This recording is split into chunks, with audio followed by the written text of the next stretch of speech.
Welcome to the Hour of the Time. I am your host, William Cooper.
Tuesday, April 30th, 1992, the second broadcast of the Hour of the Time. Welcome back, friends, and for those of you who are just catching us for the first time tonight,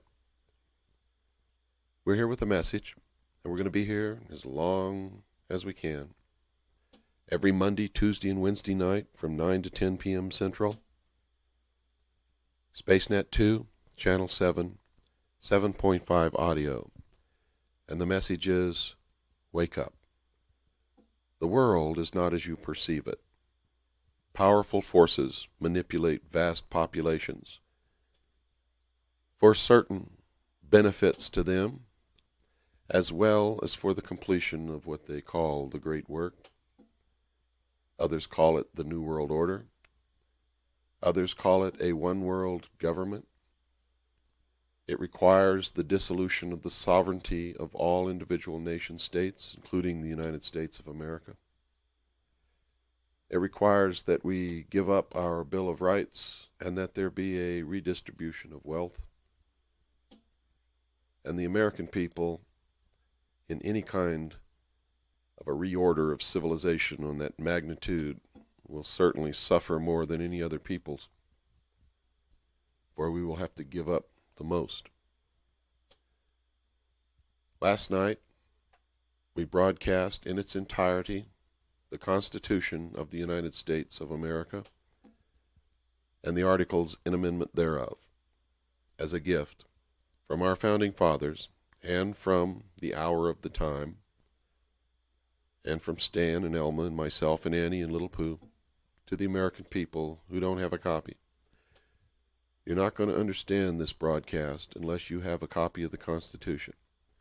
For those of you who missed last night's broadcast, call Stan Barrington at area code 602-567-6109 or write to Stan at Post Office Box 889, Camp Verde, Arizona 86322 and ask him to send you a list of available videotapes, audio tapes, my book, and any other material that you might have an interest in. This broadcast is paid for by me, nobody else. I don't belong to any organizations.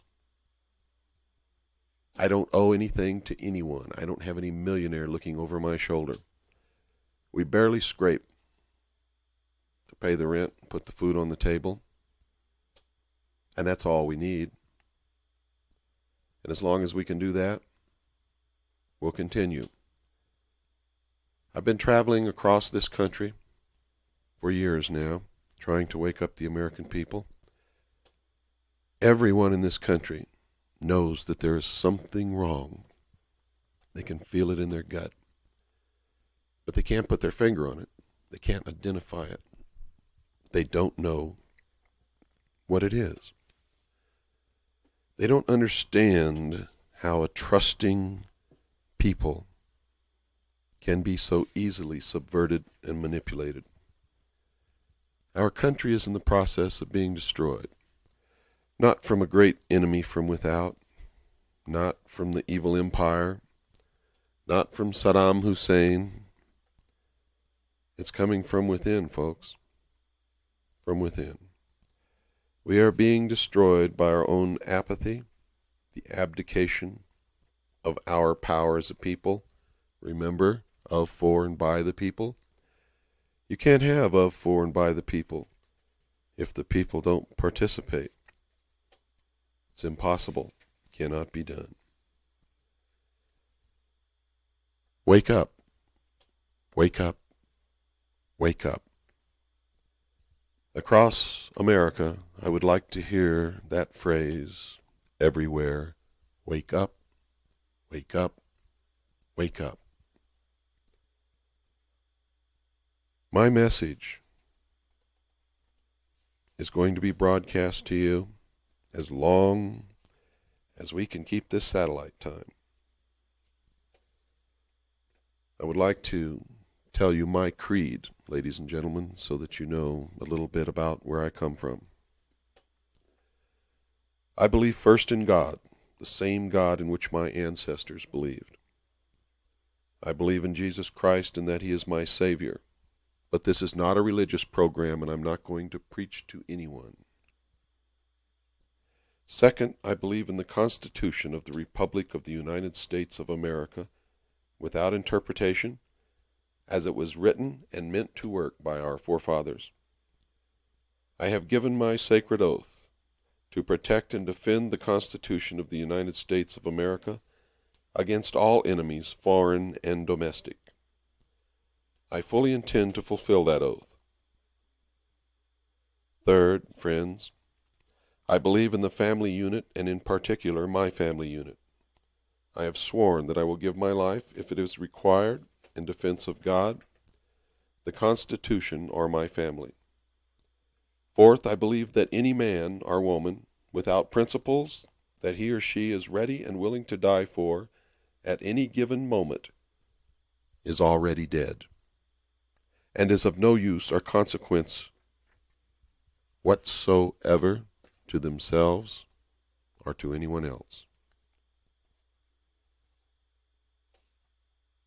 Understand, ladies and gentlemen, that at the end of World War II, a lot of things happened. An awful lot of things. A great ally became a great enemy, and a Cold War began. A Cold War that was perpetrated not from the peoples of those nations, but from the top, from the leadership of the nations. Understand that at the end of World War II, Harry Truman signed the United Nations Treaty and the United Nations Participation Act, which pledged that all nations would come together under the United Nations in a one-world government. And secretly it was agreed that the United States and the Soviet Union would provide the military forces for what would become the world police force. In light of recent history, I can see through the mist some of you shaking your heads out there. Bill's lost it. No, Bill hasn't lost it. Back in the 60s, the State Department published a little booklet called State Department Publication 7277. That document outlined everything that I just told you. It seems, ladies and gentlemen, and I verified this myself when I was a member of the Office of Naval Intelligence back between 1970 and 1973, I saw the documents outlining the plan for the New World Order. It was called Operation Majority. And in these documents, it said the same thing that State Department Publication 7277 outlined, and that the headlines of newspapers in 1945, 1946 outlined when the UN Treaty was passed. The same thing happened when they created the Disarmament Agency for the ultimate purpose of disarming all peoples and all nations. The newspapers, again, outlined in their headlines, the plan for world peace under the United Nations. Why do you think, now that the New World Order has been brought out into the open, that there's such a push to take the guns away from the American people? The guns.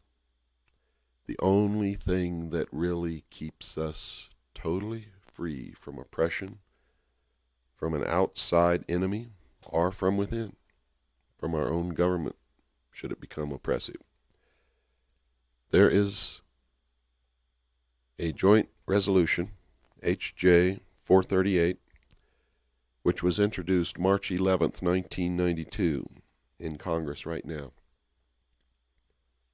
What that bill was introduced for was to repeal the second article and amendment to the Constitution of the United States of America, the right of the people to keep and bear arms.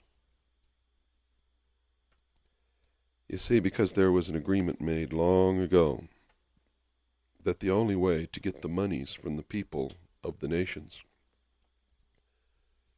to build, equip, train, and finance the one world police force was to create a phony war, a cold war, so that the people in their fear would dig in their pockets and pay the tax dollars that were needed, so that they could create the technology and the weaponry and train the people who would ultimately be transferred to the umbrella of the United Nations and function as the only armed force in the world.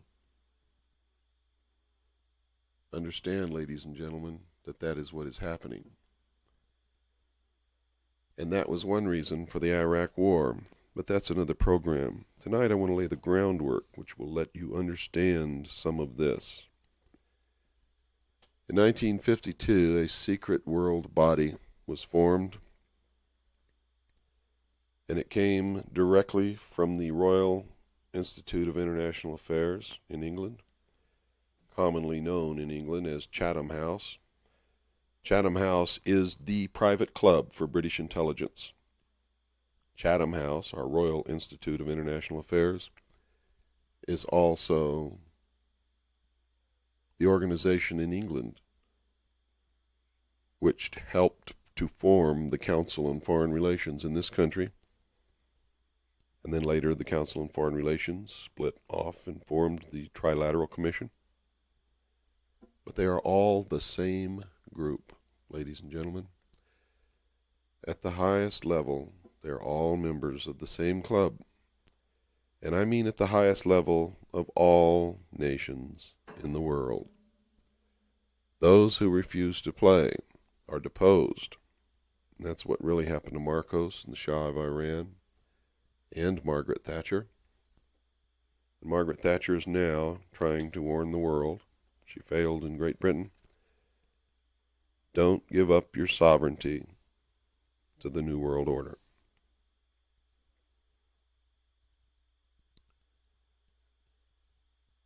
This group that was formed internationally was called the Bilderberg Group, because the first publicly known meeting was at the Bilderberg Hotel in Europe. And there they approved the concept of the destruction of the sovereignty of this nation. And they published a technical manual, Operations Research Technical Manual TM-SW7905.1, which is published in its entirety as Chapter 1 in my book, Behold a Pale Horse. But tonight I'm going to give you just a little bit of it, just a taste, so that you'll begin to know, so that you'll begin to understand why you have this feeling in your gut that something is wrong. Silent weapon technology has evolved from operations research, which is a strategic and tactical methodology developed under the military management. Eisenhower. In England during World War II, The original purpose of operations research was to study the strategic and tactical problems of air and land defense with the objective of effective use of limited military resources against foreign enemies. In other words, ladies and gentlemen, logistics. It was soon recognized by those in positions of power, which was the Council on Foreign Relations, the Royal Institute of International Affairs, that the same methods might be useful to totally controlling a society, but better tools were necessary. Social engineering, which is the analysis and automation of a society, requires the correlation of great amounts of constantly changing economic information. Data, in other words. So a high-speed computerized data processing system was necessary, which could race ahead of the society and predict when society would arrive for capitulation. That means surrender. Relay computers were too slow, but the electronic computer, invented in 1946 by J. Presper Eckert and John W. Mauchly, filled the bill. The next breakthrough was the development of the simplex method of linear programming in 1947 by the mathematician George B. Dantzig. Then, in 1948, the transistor, invented by J. Bardeen, W. H. Brattain, and W. Shockley, promised great expansion of the computer field by reducing space and power requirements. With these three inventions under their direction, those in positions of power strongly suspected that it was possible for them to control the whole world with a push of a button. Immediately, the Rockefeller Foundation got in on the ground floor by making a 4-year grant to Harvard College, funding what was called the Harvard Economic Research Project for the study of the structure of the American economy. 1 year later, in 1949, of all things, the United States Air Force joined in. I might mention here, have you seen their new uniforms lately? They have no insignia on those uniforms anywhere with the initials US or with the words United States. And if you look at them real closely, you will see that they are United Nations uniforms. Back to this document. In 1952, the original grant period terminated, and a high-level meeting of the elite, the Illuminati as they call them, the shadow government of the world, personified to the public eye as the Bilderberg Group, was held to determine the next phase of social operations research. The Harvard Project had been very fruitful, as is borne out by the publication of some of its results in 1953, suggesting the feasibility of economic or social engineering. The name of the result was Studies in the Structure of the American Economy, copyright 1953, by Wassily Leontief, International Sciences Press, Incorporated, printed in White Plains, New York. Engineered in the last half of the decade of the 1940s, the new quiet war machine stood, so to speak, in sparkling gold-plated hardware on the showroom floor by 1954. With the creation of the maser in 1954, the promise of unlocking unlimited sources of fusion atomic energy from the heavy hydrogen in seawater, and the consequent availability of unlimited social power, was a possibility considered only decades away. The combination, of course, to the powerful elite, the shadow government, the real rulers of the world, the filthy rich, was irresistible. The Quiet War was quietly declared by the international elite in the personification of the Bilderberg Group at a meeting held in 1954. Although the silent weapons system was nearly exposed 13 years later, the evolution of the new weapons system has never suffered any major setbacks. This volume that I'm reading from marks the 25th anniversary of the beginning of the Quiet War. Already this domestic war has had many victories on many fronts throughout the world.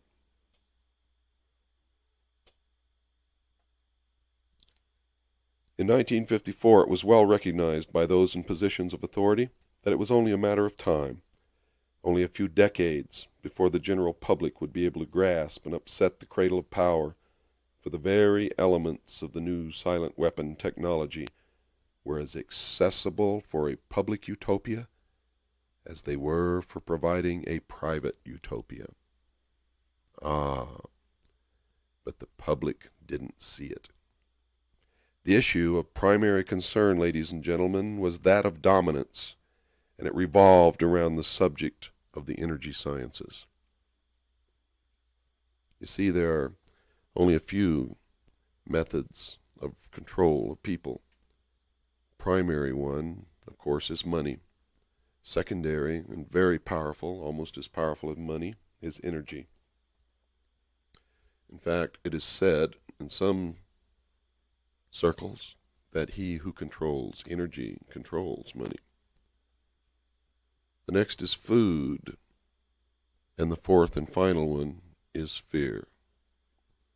So there are four primary methods of control in the world: money, energy, food, and fear. Energy is recognized as the key to all activity on this earth.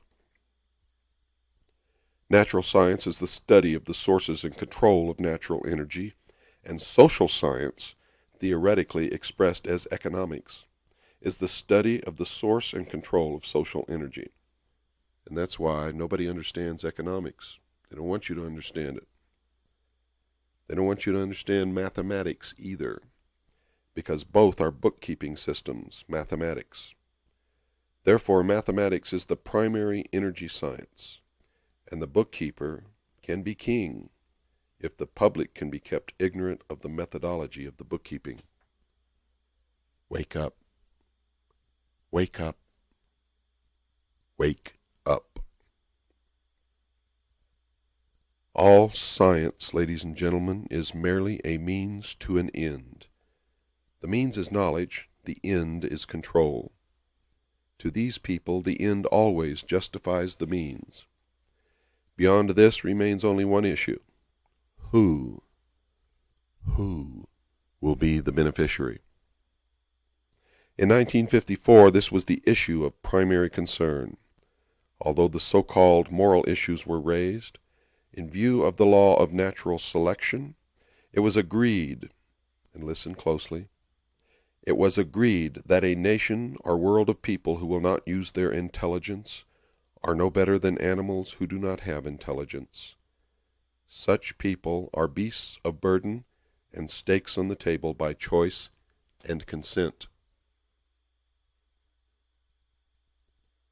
Consequently, in the interest of future world order, peace, and tranquility, it was decided to privately wage a quiet war against the American public with an ultimate objective of permanently shifting the natural and social energy, which is wealth, of the undisciplined and irresponsible many, which is you, into the hands of the self-disciplined, responsible, and worthy few, which is them. In order to implement this objective, it was necessary to create, secure, and apply new weapons, which, as it turned out, were a class of weapons so subtle and sophisticated in their principle of operation and public appearance as to earn for themselves the name silent weapons. In conclusion, the objective of economic research as conducted by the magnates of capital, which is banking, and the industries of commodities, which is goods and services, is the establishment of an economy which is totally predictable and manipulatable. I almost didn't get that pronounced right. In order to achieve a totally predictable economy, the low-class elements of the society must be brought under total control. In effect, must be housebroken, trained, and assigned a yoke and long-term social duties from a very early age, before they have an opportunity to question the propriety of the manner.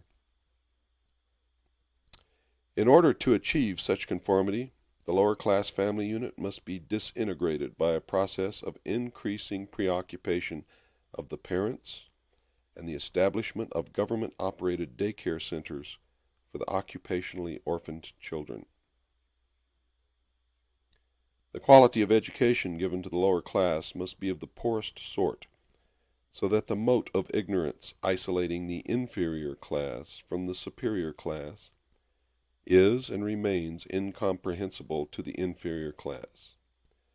With such an initial handicap, listen closely, even bright lower-class individuals have little, if any, hope of extricating themselves from their assigned lot in life. This form of slavery is essential to maintaining some measures of social order, peace, and tranquility for the ruling upper class. Notice, ladies and gentlemen, that this does not say for the world, not for the peace and tranquility or social order of the world. It's for the ruling upper class. Everything that is expected from an ordinary weapon is expected from a silent weapon by its creators, but only in its own manner of functioning. It shoots situations instead of bullets, propelled by data processing instead of a chemical reaction, which is an explosion. Originating from bits of data instead of grains of gunpowder, from a computer instead of a gun, operated by a computer programmer instead of a gunner or a marksman, under the orders of a banking magnate instead of a military general. It makes no obvious explosive noises, causes no obvious physical or mental injuries, and does not obviously interfere with anyone's daily social life. Yet it makes an unmistakable noise, causes unmistakable physical and mental damage, and unmistakably interferes with daily social life.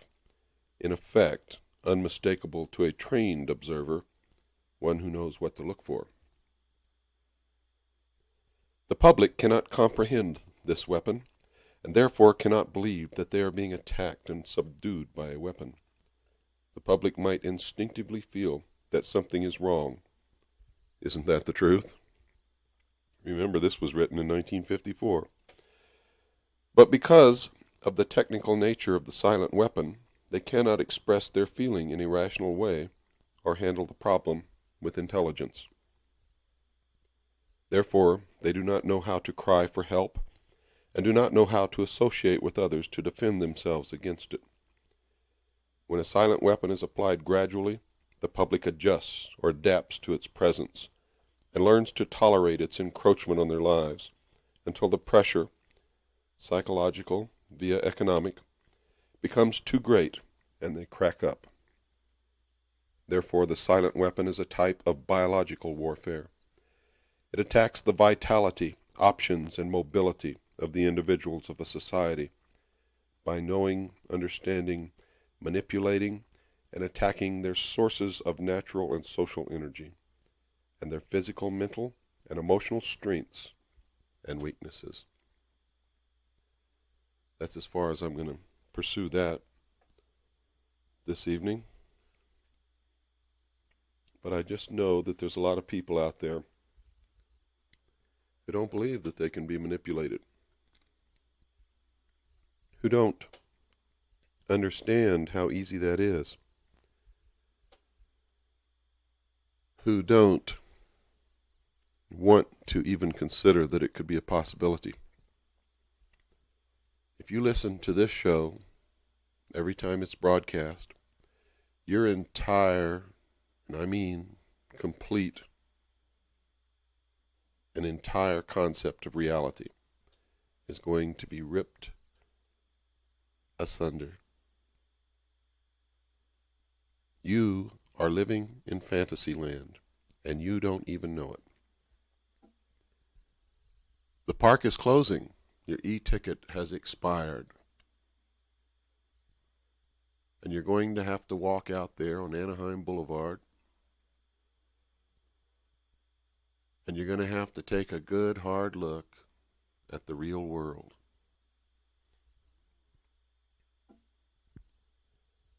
So let's start right now.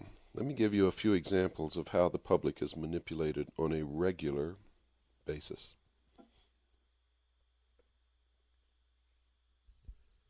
Number one, I'll bet that most of you really support the environmental cause.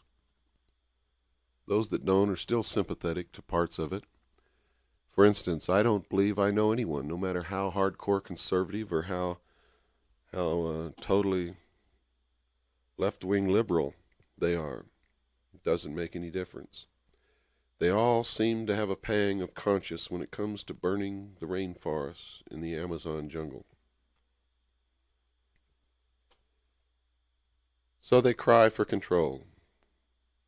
Half the world is up in arms to stop the burning of the rainforest in Brazil, in the Amazon jungle. Now those trees, those forests belong to the nation of Brazil.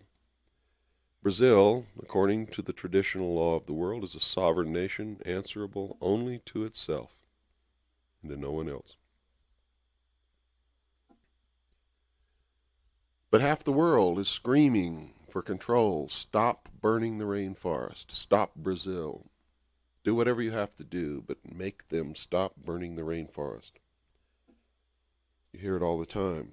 You see programs all over public education channels, the Discovery Channel. You read about it in books and magazines all the time. It's a subject of conversation on almost everybody's lips at one time or another. But have you ever stopped to consider that maybe somebody wants you to do that? Have you ever stopped to consider that maybe the whole thing was brought about to make you yell for control? Because, folks, I got to tell you, there's only one way to stop Brazil from burning her own rainforests. And that is destroy the sovereignty of nations, which includes the United States. Create an all-powerful organization that has authority over everything in the world, such as the United Nations. Really doesn't matter what you call it, because that's the only way you can do it. Of course, you'd have to disarm Brazil, because Brazil would not take kindly to someone sending a police force down there to force them to stop burning the forest. And that's what this is all about. In fact, that is what is most of what you see on the news and hear is all about. They are manipulations to make you, the ignorant public, yell, scream, beg for more control. Every time you give somebody or something control, you lose freedoms and you lose rights. It's always happened that way. It will always happen that way in the future. The truth of the Amazon jungle is that the World Bank and the International Monetary Fund built a highway across the Amazon jungle going nowhere. 4-lane highway going nowhere. Nowhere. Do you understand? There was no reason to build this highway.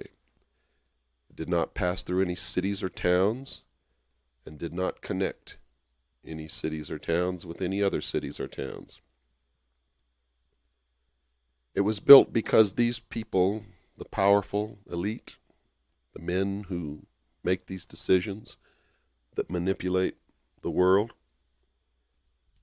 they knew that most of the people in Brazil are some of the poorest people in the entire world. And they have large families, as most poor people do.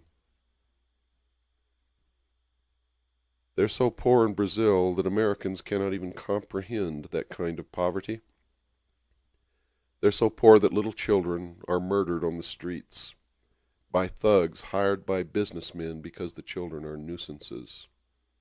Murdered like squashing cockroaches. These men, the powerful men who rule the world, the Illuminati I call them, they knew that those poor people in Brazil would see that 4-lane highway as the road to heaven, Valhalla, paradise. And that's exactly what happened. They set out in unimaginable droves down that highway. They each, head of the family, or family, if the family went along, found a plot of land, quickly cleared it, burned the wood, if they couldn't sell it fast enough, and planted crops. Why? To feed their family, for the promise of a better life. They didn't do anything that any one of you would not have done in the same situation. So I don't want to hear any of the hypocritical BS that comes from most people about these things. The soil is poor, and only one crop, if they're really lucky, two will grow in that soil. And then they have to move on and clear another patch, chop down the trees, and if they can't get rid of the wood by selling it, they burn it. But it doesn't make any difference because the vegetation is cleared and the trees are chopped down, and the animal life and the insect life have no place to live. So vast numbers of species are disappearing from the earth.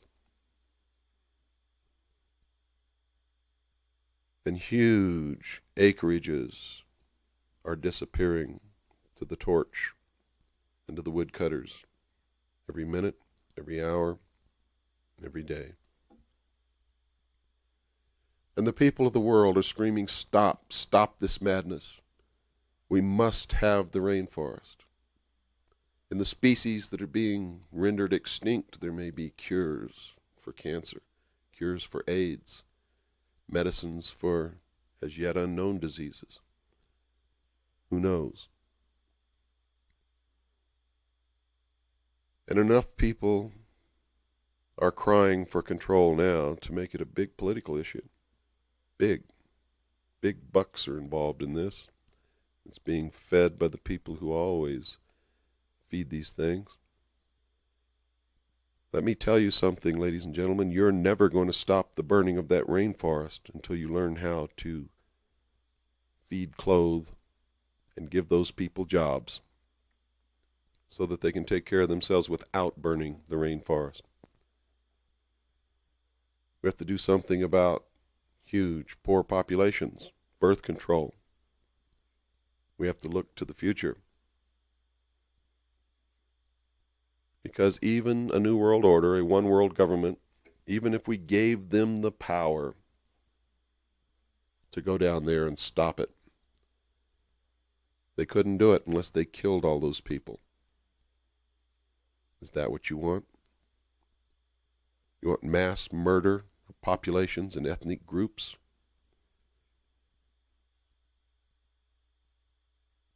To save the trees? The problem is deeper than that. The problem is the human population. The problem is third world countries with large populations of poor people and no industry. The problem is countries like the United States of America consuming 50% of the world's supply of energy and raw materials, but only having less than 5% of the world's population. A lot of people will argue with that. Rush Limbaugh, the man with half his brain tied behind his back, says there's no population problem. Why, we could take every man, woman, and child in the world, all the billions of them, and put them all in the state of Oregon, and they would each have 1/2 of a city lot to live on. Well, I haven't figured that out, and I don't know if that's true or not. And until I figure it out, I wouldn't accept it, and I advise you not to either. But you see, that's not the problem. The problem is not where to put these people, but how to feed them, how to clothe them, how to give them jobs. The problem is that they're going to have more children. The problem is that the increase in the population, the human population on this earth, and this is just one of the problems, by the way, is an exponential increase. Between 1957 and 1990, the population of the world, the human population, doubled. Since it's an exponential increasing, the next doubling should take place right around the year 2018, at which time we will need twice as much gasoline, twice as much oil, twice as many highways, twice as many cars, twice as much food, twice as many jobs, twice as many barbershops, twice as much meat, twice as much cotton for clothing. You get the picture? We're going to put twice as much pollution into the air, into the water, and into the ground. We're going to have a problem of disposing of twice as much nuclear waste material and toxic chemicals. What are you going to do with them? We're going to be producing twice as much effluent sewage in a world that can't deal with it already. We're going to need twice as much fish in an ocean where the fish are already poisonous and can't be consumed, and the shellfish are poisoned and can't be consumed. And even if they could, the populations of the marine animals are dwindling and disappearing at a rapid rate. Going to need twice as many trees in the year 2018, and you're already screaming about trees now.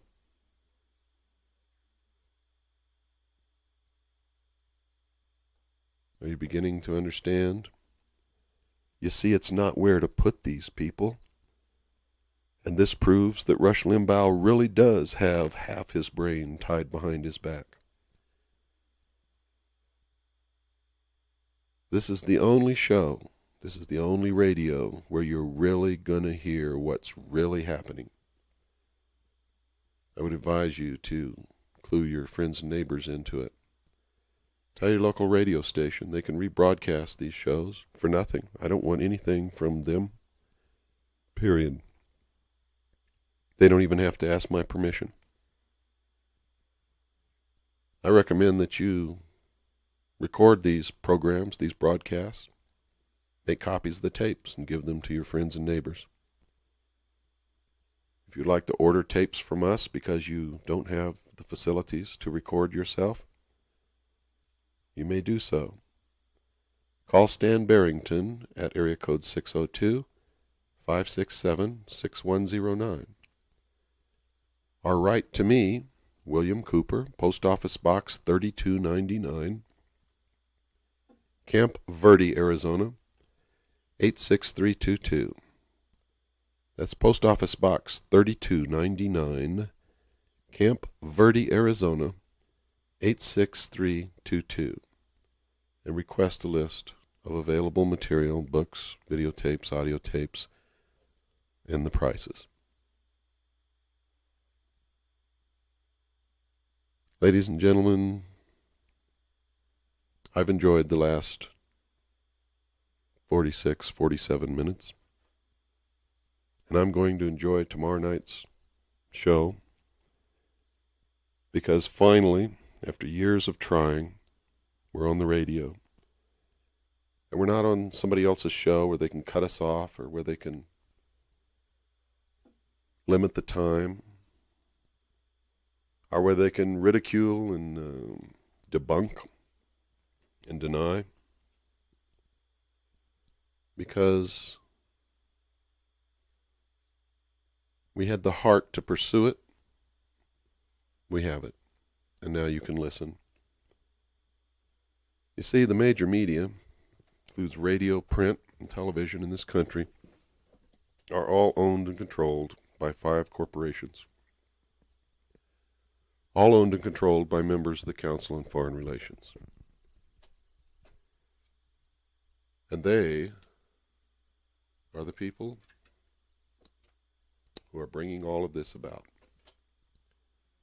Or at least, let's say they are part of the people in the United States who are bringing it about.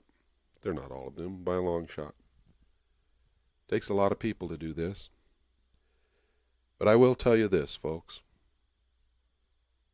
Keep listening, keep tuning in, and understand what you're going to learn here is that it's not the Jews, it's not the Catholics, it's not the blacks, it's not the Chinese, it's not the Russians that you have to be afraid of.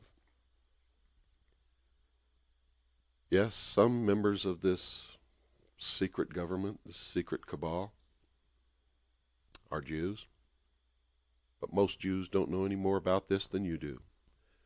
Some members of the cabal are Catholics, or at least they pretend to be, but most Catholics don't know any more about this than you do. Some of these people may even be black.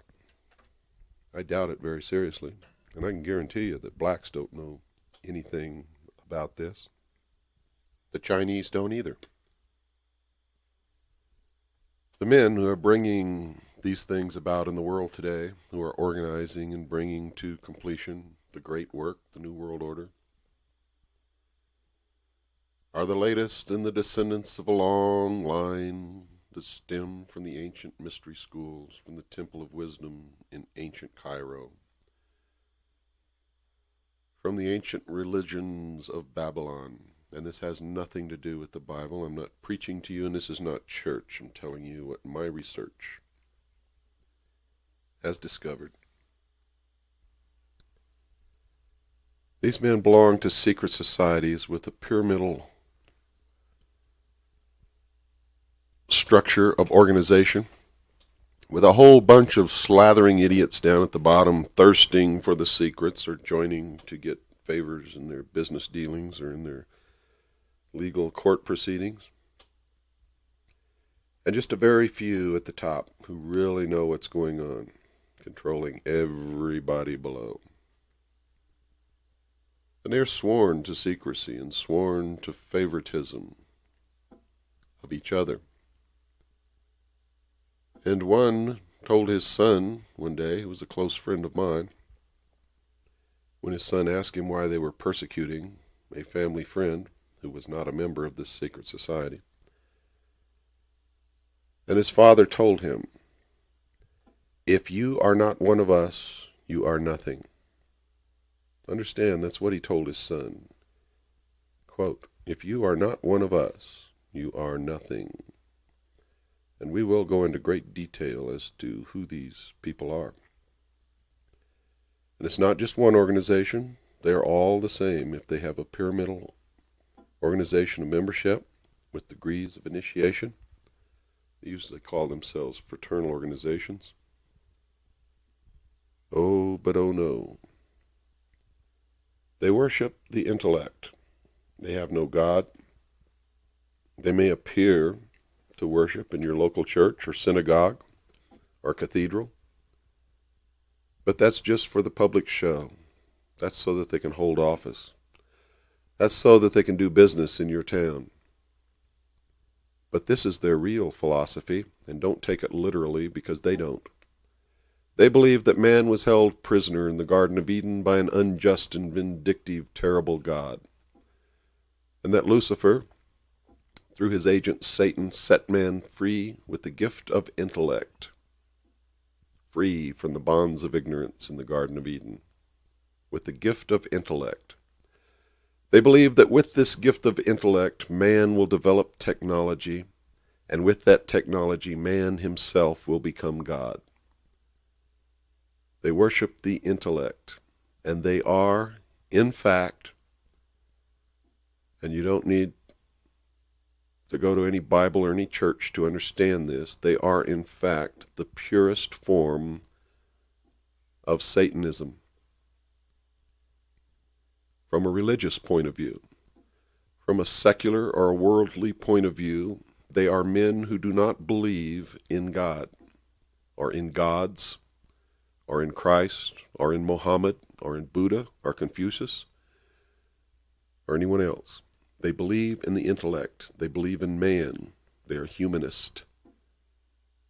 And they believe that with the use of technology, man will become immortal and will himself become God.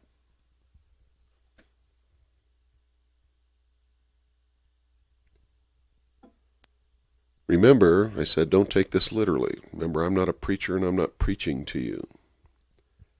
These are facts that I learned while I was a member of this organization, or one of these organizations, years ago,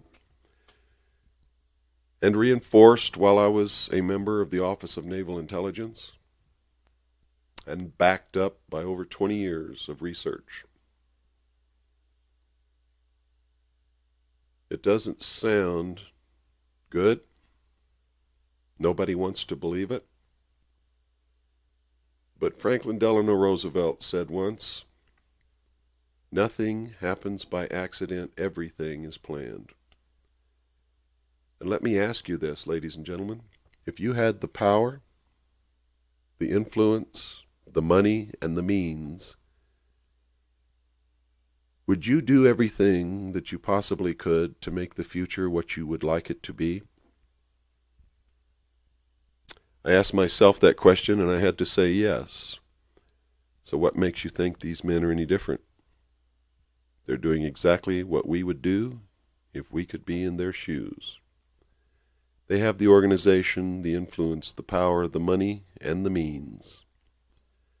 And they are bringing about a future world in which the unintelligent masses, or the masses who will not use their intelligence, whichever you choose to believe, can be brought under complete control on a 24-hour daily basis, and I mean complete control,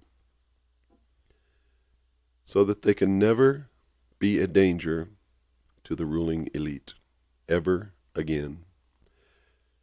In this new world, there will be no more wars. It's true, there will be no more wars. There will be no cash, so most crime will disappear.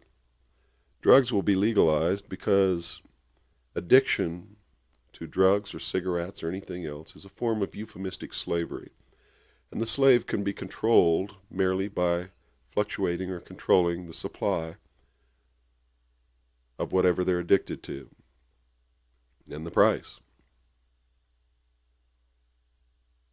It's easy.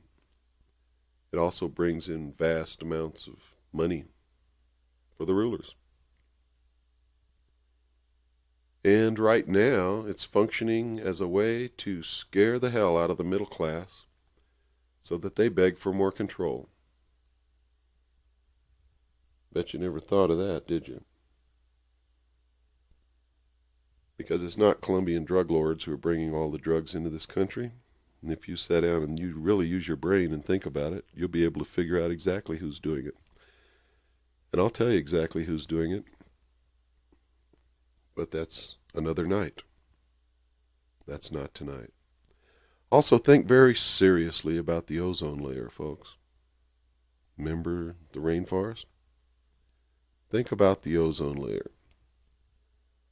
Because I'm going to tell you right now, there isn't any. Never was, never will be. You see, a molecule of ozone, from the time it's created, lasts only about 6 seconds. It doesn't have time to seek a layer and layer out. Not only that, but the atmosphere is constantly moving. It's being shifted by winds and low-pressure centers and high-pressure centers and jet streams and storms and clouds. It never stays still long enough, ladies and gentlemen, for any gases to layer. But if it did, let me assure you that the heaviest gases would always layer first. And the heaviest gas in the atmosphere is carbon dioxide. If you can stand on the surface of the earth at sea level and breathe and live, then you know that no such layering has ever taken place. In fact, if layering did take place, you would only be able to breathe and live in the oxygen layer. And you would have to seek that out according to the atomic weight of the various gases in the atmosphere. How do I know this? I used to be the head of the mixed gas deep saturation diving department of the College of Oceaneering. I am an expert on gases. That college, by the way, ladies and gentlemen, is the world premier diving college in civilian land. And being as the military has no deep saturation capabilities, such as the civilian industries do, it is the premier diving college in the world, bar none. So I know what I'm talking about. And for anyone who doubts what I'm saying, I can prove it to you very easily. if I have to. But you'll have to fly here for me to do it, and I'm not going to pay your expenses. But if you insist, I will, in fact, prove it to you. You could prove it to yourself in any high school physics or chemistry laboratory if you just use your head. But what does the ozone layer do, ladies and gentlemen? I'll tell you what it does. It screams for control. More control. One world government, because somebody has to dictate control over the atmosphere. Requires the destruction of sovereignty of nations. They're building a case on a scale that you cannot even imagine. Because there are yet more and more and more manipulations that I haven't even talked about yet. All making you ask for more control. Think about it. And wake up. Wake up. Wake up. And echo this throughout the land. You must wake up. It is absolutely necessary for your survival, for your freedom, for your future, for your children. We together can make the world what we want it to be, and we can make it the most beautiful, wonderful world you can imagine, within the limits of the frailty and the imperfections of the human race. Or we can let someone else dictate our future, and we can be their slaves. Good night, ladies and gentlemen, and God bless you all. Lights out.